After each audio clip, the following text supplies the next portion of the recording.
과연 사랑의 의미가 뭘까? 우리 욕정의 단계, 그다음에 끌림의 단계를 넘어서 우리 정의 단계로 넘어가게 되죠. 네. 사랑에서 정으로 넘어가는 단계에서는 이미 뇌가 변하기 시작을 합니다. 그리고 신혼 초에 이제 뜨거운 감정을 싫어서 뭐 싸우기도 하고 하면서 옥시토신이라는 호르몬, 또한 바소프레신이라는 호르몬, 얘네들이 원래는 자궁수축 호르몬이고 우리 배뇨를 조절하는 호르몬인데 사람들이 연구를 해보니까 이 호르몬들이 이 정을 만들어내는데 되게 중요하다. 그렇게 된 거죠. 그래서 저도 사실은 처음에 연애할 때 굉장히 같이 있고 싶잖아요. 네. 같이 있고 싶고 떨어져 있으면 전화하고 싶고 그렇게 했는데 이제 결혼을 하고 나니까 무슨 생각이 들기 시작하냐면 한 번쯤은 좀 혼자 있고 싶다. 네? 혼자서 좀 영화도 보고 책도 좀 읽고 제가 뭘 하고 싶다. 그런데 매번 가서 이제 애도 봐야 되고 내 집안에서 일을 해야 되니까. 근데 어느 순간 기회가 온 거예요. 아내가 애를 데리고 친정에 간다는 거예요. 네, 그 날짜가 3박 4일로 결정이 됐어요. 그래서 그 날짜를 이제 디데이로 해서 손꼽아 기다린 거죠. 19, 87 해갖고 그날이 딱 오고 이제 버스 태워 보내고 드디어 이제 자유로운 그걸 느끼기 시작을 했어요. 그래서 집에 들어가서 이제 그동안 계획했던 걸 하려고 하는데 몸이 말을 안 듣는 거예요. 계속 생각이 나는 거예요. 뭘 해야 되는데 계속 마음에 걸리고. 그래서 전화하고 잘 도착했냐고. 그래서 결국에는 버티다 그날 밤에 심야 열차를 네, 버스를 타고 약간 수습하신 여기까지. 예, 기억은 기억은 왜곡될 수도 있으니까. 예, 어쨌거나 이런 것들이 이제 정의 단계가 이제 되는 거예요. 뭔지 좀 아시겠죠, 그죠? 이제 그러면 정을 만드는 신경 기전은 뭔가에 대해서 말씀을 드리도록 하겠습니다. 최근 이게 밝혀진 건데요. 들쥐가 두 종류가 있어요. 바람피는 외도형 들쥐가 있고요. 여기 보시면 굉장히 가정적인 들쥐죠. 암컷, 수컷이 서로 이렇게 사이좋게 지내는데 과학자들이 이걸 가만히 안 놔두죠.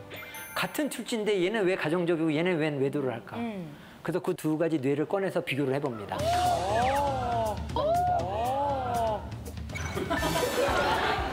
어떻게 얘기할까요? 꺼낸 게 좀 자극적인가요? 제 직업이기 때문에 어떻게 해서 과학자들은 뭔가를 이제 꺼내서 이렇게 봐야 되니까. 그래서 그 두 뇌를 비교를 합니다. 비교를 해가지고 드디어 원인 물질을 찾아내게 돼요. 이 뇌를 이렇게 자른 단면인데요. 보시면 아래쪽에 까만 점 같은 게 보이시죠? 네. 그게 뭐냐면 배측 창백이라는 그런 뇌 부위예요. 특수 뇌 부위인데요. 시상하부에. 거기에 바소프레신 리셉터가 굉장히 수용체가 많이 발현이 됩니다. 아까 바소프레신이 굉장히 그 정을 만드는 데 중요하다고 그랬죠? 네. 이 바소프레신 신호를 받는 그런 유전자가 굉장히 이 가정적인 생쥐에 많이 발현을 하고 있었던 거예요. 그래서 과학자들이 또 실험을 했어요. 그러면 바소프레신 수용체를 외도하고 바람피는 생쥐의 뇌에 넣어서 유전자를 발현시켜줘 본 거예요. 그랬더니 이 쥐가 그래프에서 보는 것처럼 가정적으로 변했어요. 우와. 그래서 과학에서 그 인과관계를 밝히게 된 거죠. 그래서 사람한테 적용할 수 있겠습니까? 없겠습니까? 있어요? 굉장히 간절하게 원하시는 분이 있으신 것 같은데요. 사람한테서는 이게 불법 시술이죠, 그죠? 그렇죠. 네, 그렇죠. 유전자를 발현시키려고 그러면 뇌에 여기 두개골에 구멍을 뚫고 거기다가 뇌 속에다 주사를 해야 되는데요. 있었으면 불티나게 팔리시죠. 이렇게 엑스레이나 MRI 같은 거 촬영하면 저렇게 나오기는 하나요? 그러게. 굉장히 좋은 질문인데요. 아직 사람한테서는 저 외도하는 사람과 가정적인 남자와 그 두 가지를 비교해 본 경우는 없습니다. 아마 사람한테서도 그걸 볼 수 있다 그러면 굉장히 좋을 것 같습니다. 예. 유전이요. 다들 외도의 이야기야, 이렇게. 예, 다들 너무 발끈하신 거 같아요. 이렇게 관심이. 다른 기회에 특집으로 다루도록 하겠습니다. 그러면 과연 그럼 여러분들 여기 미혼이신 분들은 저 남자가 멋져 보이는데 저 사람이 어떤 성향을 가지고 있을까 궁금하시잖아요. 궁금하죠. 예, 그래서 이 외도형 수컷 쥐하고 가정적인 수컷을 이제 비교를 해봤어요. 이건 공간학습 능력을 테스트한 건데요. 희한하게도 외도를 잘하는 생쥐가 공간학습 능력이 뛰어난 거예요. 길을 잘 찾아요. 네, 길을 잘 찾아요. 왜 길을 잘 찾을까요, 외도형 생쥐가? 아무래도 다녀야지 이성을 좀 만날 수 있으니까. 문준지 씨 운전 되게 잘해요. 살아있는 내비게이션이에요. 아니, 길을 몰라요. 내비 없으면 아무도 못 가요. 개그맨들 사이에서 길은 문준식 씨의 모르라는 길을 얘기가 몰라요. 있거든요. 길을 모릅니다. 이야. 답이 거의 맞았습니다. 뭐냐면 돌아다녀서 많은 암컷을 만나야 되는 필요도 있고요. 그다음에 또 어디에 어느 암컷이 있는지를 잘 아는 거죠. 역시. 그렇죠. 저 옆 동네에 홀로 사는 암컷이 있더라. 여기도 있더라, 저기도 있더라. 다 이제 꿰고 있는 거죠. 야. 그래서 여러분 남자친구가 공간학습 능력이 좀 떨어지더라도 너무 실망하지 마시라. 가정에 충실할 가능성이 되게 높다고 생각을 합니다. 그러면 과연 정이라는 게 왜 생길까? 물론 정이 있으면 우리 가정적이 되고 자식들도 잘 보살피게 되고 이렇게 하잖아요. 근데 자크 판카셉이라는 박사님께서 긍정적인 감정을 만들어내는 뇌에 대해서 굉장히 관심을 가지시고 연구를 많이 하셨어요. 그래서 쥐를 이렇게 쓰다듬어주고 배도 긁어주고 이렇게 하다 보니까 쥐랑 친해졌는데 쥐가 친해질 뿐만 아니라 웃기 시작을 하는 거예요. 이렇게. 그래서 지금 보시면 이 장크 파카셉 박사님께서 손으로 맨날 긁어주니까 손만 보면 이 쥐가 좋아서 이렇게 하는 거예요. 그리고 여러분들이 여기서 잘 안 들리실 텐데요. 손을 주고 이렇게 긁어줄 때마다 이 쥐가 소리를 내요. 키득키득 소리를 내요. 진짜. 자, 보세요. 된다. 찍찍찍 소리 나요. 사람이 하고 있는 건데요, 지금. 네, 아닙니다. 쥐가 하고 있는 거예요. 사실은 이 소리는 우리가 못 듣습니다. 이거는 초음파를 내기 때문에 우리가 못 듣는데 이거는 비디오 동영상에서 소리가 들리게끔 이거를 프리퀀시를 낮춘 거고요.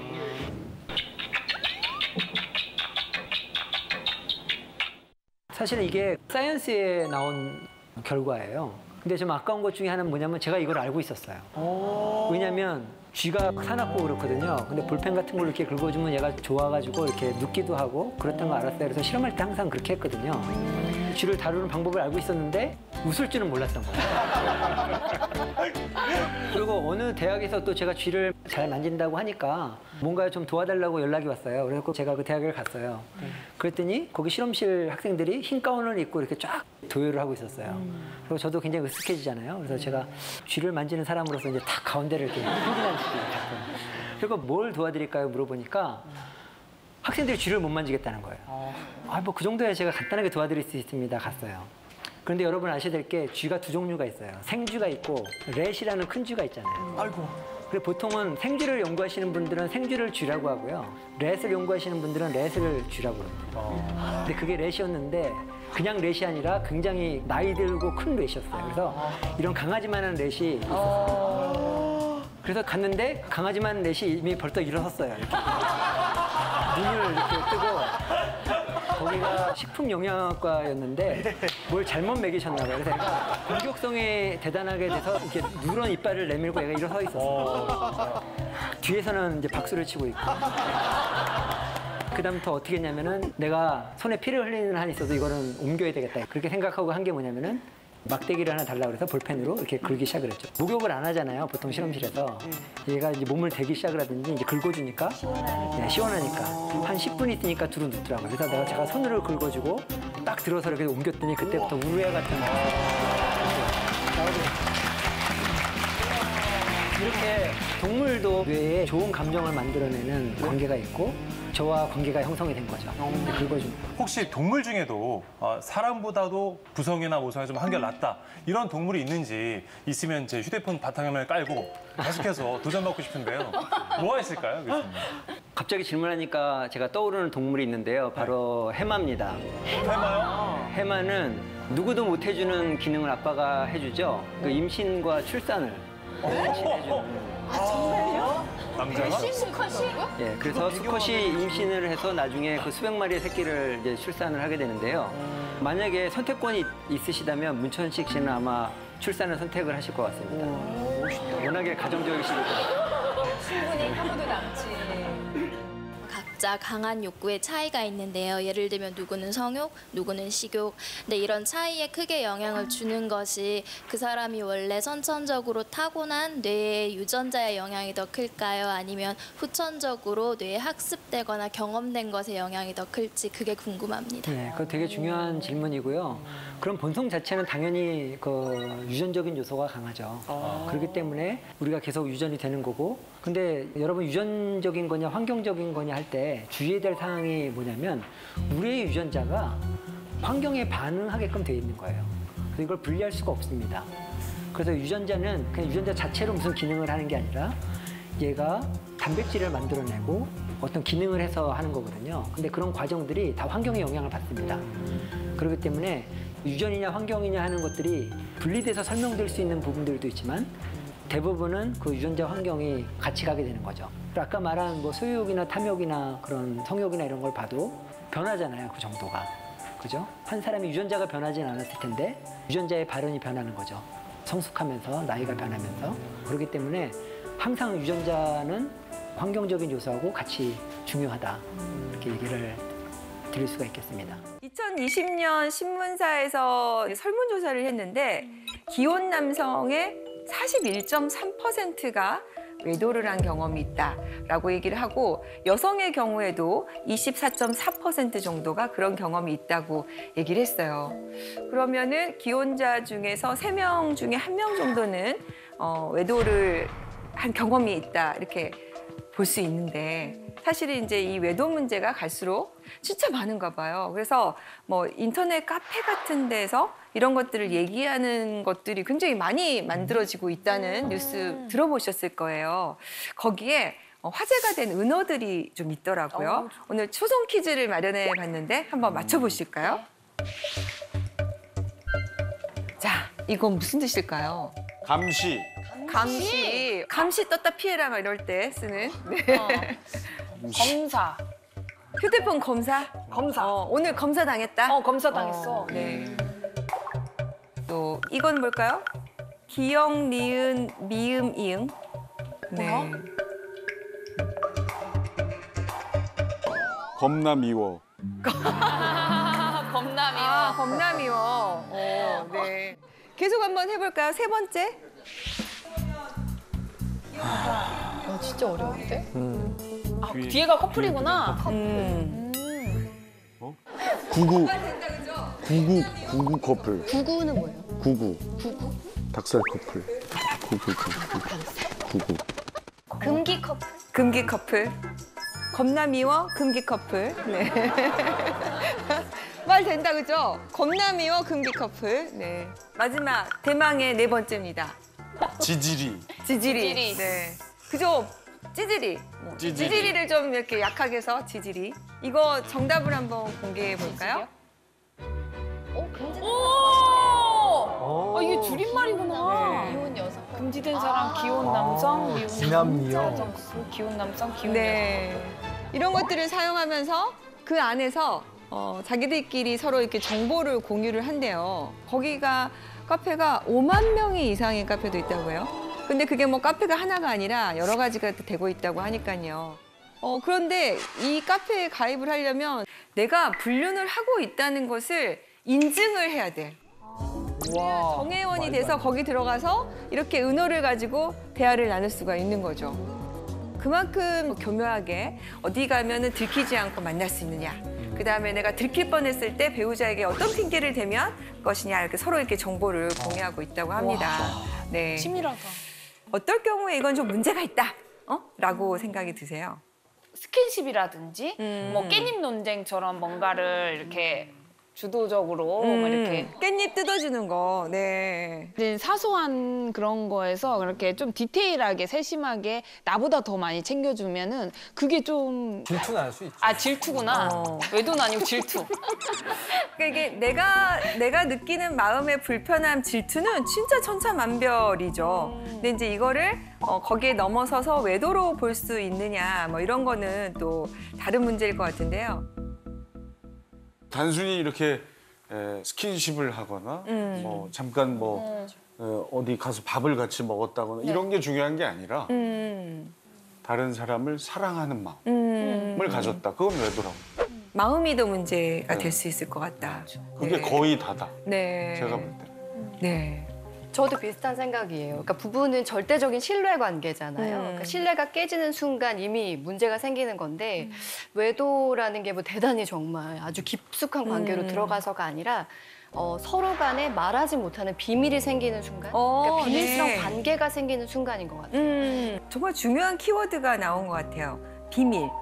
배우자에게 말할 수 없는 게 생기는 것부터가 문제다. 네. 그래서 화제가 된 키워드를 좀 준비를 했어요. 바로 정서적 외도. 좀 들어보셨나요? 정서적인 외도? 정서적 정서적 외도? 최근에 이제 오피스 와이프, 오피스 허즈번드 때문에 이혼이 더 늘어났다고 하고 비슷한 상담들이 좀 많이 있어요. 뭐 남사친, 여사친 이 경계를 이제 넘나드는 관계가 참 문제인데 실제로 제가 이제 상담을 한 케이스 중에 하나였는데요. 남편이 들어오질 않아서 음식물 쓰레기를 두고 나갔어요. 그런데 남편이 바로 밑에서 전화를 받고 있는 거예요. 아, 뭐 걱정하지 말아라. 아, 내가 내일 도와줄게. 괜찮아, 괜찮아.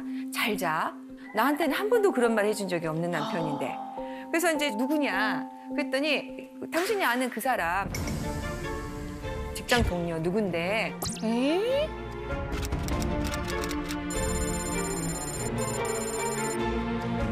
그래서 이제 그때부터 좀 남편의 행동을 유심히 관찰하기 시작을 했는데 남편이 휴대폰을 놓지를 않고 계속해서 들고 있는 거죠. 그래서 남편이 이제 자는 틈을 타서 휴대폰을 좀 봤는데 뭐 잘 자라고 서로 안부를 전하고 매일 점심을 같이 먹고 그런데 잠자리를 나눈 흔적은 없어요.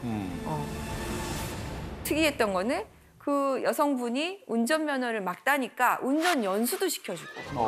네. 외도네. 외도다. 그래서 남편한테 이게 뭐냐 그랬더니 아 이런 거 가지고 왜 화를 내느냐 직장에서 친하게 지내다 보면 이 정도는 해줄 수 있지 아 그리고 나한테 좀 가르쳐 달라고 하길래 내가 좀 가르쳐 줬다 그리고 이분은 나하고만 이렇게 친하게 지내는 게 아니라 다른 사람하고 다 친하게 지내는 사람이다 근데 보니까 성격이 되게 좋아서 사실 좀 그런 거 같기도 해 그런데 우리 남편하고 너무 많은 대화를 나누는 거죠 그래서 부인이 여기에 대해서 이제 이런 관계를 좀 정리해달라. 이렇게 친하게 안 지냈으면 좋겠다고 요청을 했습니다. 그런데 남편의 반응은 오히려 화를 내면서 부인을 의부증으로 모는 거죠. 그래서 이혼 소송을 제기할까라고 이제 고민을 하고 상담을 오신 거였어. 자, 이렇게 이혼 청구를 한다면 이혼 사유가 될 수 있을까요? 이혼 사유가 될 것 같은데요. 네. 일단은 부부간의 신뢰가 조금 이렇게 서서히 깨지기 시작하는 그런 상황이어서 지속적인 어떤 부부 생활이 어려울 것 같아서 아마 이혼 사유가 됐다라고 저는 생각을 합니다. 네. 저도 사실은 이 코로나 전에는 매일 그 다른 여성과 점심을 먹었거든요. 네. 양희은 누님하고 저희 그 라디오가 끝나면 항상 점심시간이어서 그런데 제가 양희은 누님 운전 연수를 해드리진 않아요. 아, 네. 제가 조직 생활은 안 해봤지만 조직에 생활하다 보면 뭐 그냥 친하게 지내는 관계가 될 수 있는데 그거를 성별로 구별을 하는 것도 참 애매할 것 같긴 해요. 네, 네. 근데 가장 중요한 포인트는 와이프가 몰랐다는 거죠. 네. 네. 만약에 정말 자연스럽게 동료 누가 나한테 연수시켜달래. 아, 뭐 내가 돈을 받아야 되나? 이런 식으로 와이프랑 좀 편하게 얘기할 수 있는 거였다면 문제가 되는 관계가 아니었을 거예요. 네. 연수를 시켜줬다 하더라도. 근데 그걸 와이프가 모르게 했잖아요. 그러니까 그게 항상 문제가 되는 것 같아요. 말할 수 없는 관계가 생긴다는 거. 4주 후에 보죠. 네.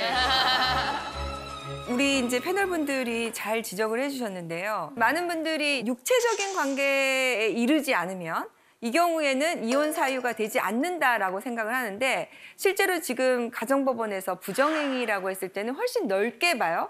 그래서 야심한 시각에 갑자기 서로 하트를 주고받는다. 아무 말 없이. 네. 그리고 잘 자?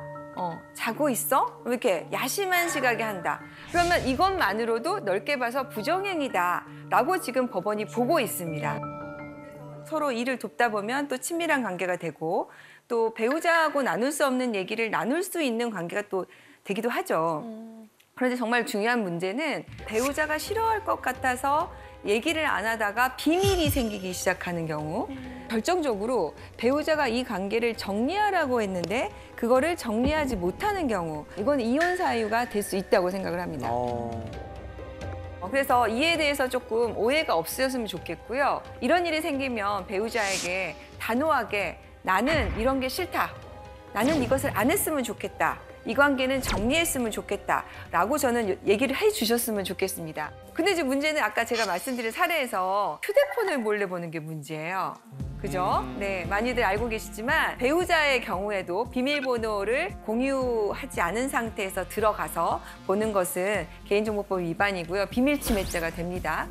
그래서 정말 이게 뭔가 있는 것 같은데 어떻게 하면 좋을지 해가지고 가끔 이제 저희가 상담해 오시는 분들 보면 탐정업체, 뭐 흥신소 업체, 조사 업체를 좀 소개해 주실 수 없냐 막 이렇게 많이 문의를 해 오세요. 그런데 이게 지금 개인정보를 침해하고 이렇게 뒤따라다니고 하는 것은 전부 다 불법입니다. 그리고 현재 법원에서는 위법하게 수집한 증거는 채택을 하지 않으려고 해요. 네. 그리고 또 비용도 굉장히 비싸요. 하루에 30만 원에서 뭐 많게는 80만 원까지 가고요. 또 이런 게 이제 하루 이틀에 밝혀지는 게 아니니까 자꾸 정보를 못 구한다고 해서 기간을 연장시키는 거죠. 그래서 실제로 한 달에 한 3천만 원 정도 쓰신 분을 봤어요. 그리고 또 내가 지금 의뢰를 받았는데 당신이 돈을 2배로 주면 내가 이거를 안 하겠다. 라고 하는 거를 제가 실제로 상담 중에 그런 문자 받는 걸 봤거든요. 그래서 이쪽으로 괜히 좀 힘을 안 쓰셨으면 좋겠고요. 그러면은 어떻게 알게 되냐 이런 것들 고민하시거든요. 그렇죠. 그 배우자의 외도 징후를 찾아낼 수 있는 방법 네. 없을까요? 그러게요. 네. 그런데 제가 이제 보니까 아무래도 이제 일상을 같이 하다 보니까 평소와 다른 행태는 눈에 보입니다. 제일 첫 번째가 뭘까요? 우리 사례에서 남편이 핸드폰을 놓지 않는 거예요. 화장실 갈 때도 가져가고 베개 밑에 두고 자고. 그리고 패턴을 자꾸 바꾸고. 그게 뭐예요? 그 핸드폰이 바로 판도라의 상자. 그래서 이거를 펀도라의 상자라고 하더라고요. 또 두 번째도 뭐가 있을까요? 특이점이?